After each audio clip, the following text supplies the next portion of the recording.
All right, now to give us more perspective in terms of how these weapons transfers work and why some of these nations have been reluctant to now send arms to the state of Israel, we're now being joined by Mr. Mikael Walterson, who is a military and a political analyst and also a former officer of the Swedish Army, who's joining us live from Stockholm. Now, Mr. Walterson, this is an interesting bit of statistic that is coming forth, that the United States of America happens to be clearly Israel's biggest supplier of arms and ammunition. And the recent reports that the Biden administration has suspended the transfer of one tranche of weapons to the state of Israel. Are you surprised by this announcement that was made by the Biden administration?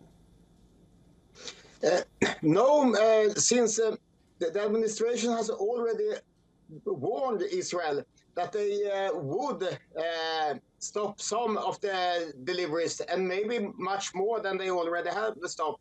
Because the Democratic leadership in the United States has a big problem with their own electorate. And a large part of the Democratic electorate are against support to Israel. So they have to try to tread mildly in the middle ground, both to support Israel and also to appease the anti-Israeli democratic electors.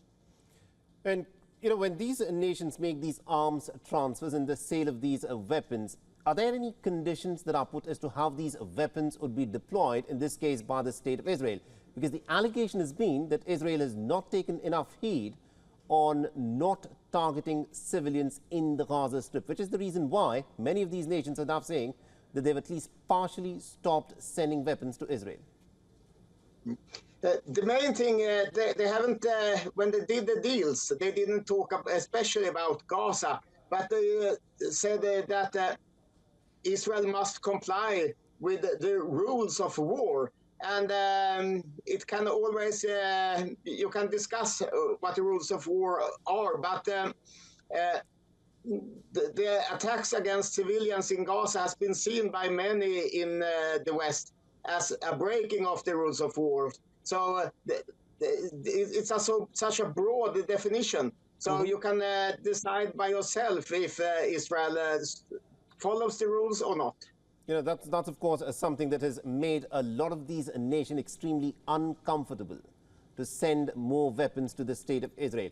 Nations such as Canada, for instance, Italy and Netherlands, they've all come out and said that they are putting on hold the transfer and sale of weapons to the state of Israel. Do you think this is likely to become a sort of a trend going forward, so long as Netanyahu is in power in the state of Israel?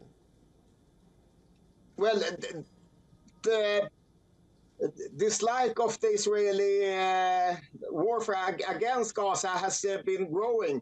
So if the conflict continues, I believe that it will be harder and harder for Israel to get nations to deliver weapons to them. And if we look, but there are two key countries, and now it's just one key country.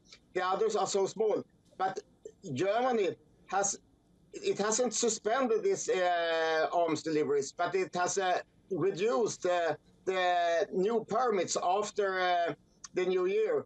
So they don't give any new permits. Right. So when the old permits are, the weapons are delivered, they won't be anymore. So it's just the United States that will be the nearly total delivery of weapons to Israel, and everything depends on them. Absolutely, indeed. Thank you very much indeed, Mr. Mikael Walterson, for joining us and getting us that perspective there. Thank you for having me. For all the latest news, download the WION app and subscribe to our YouTube channel.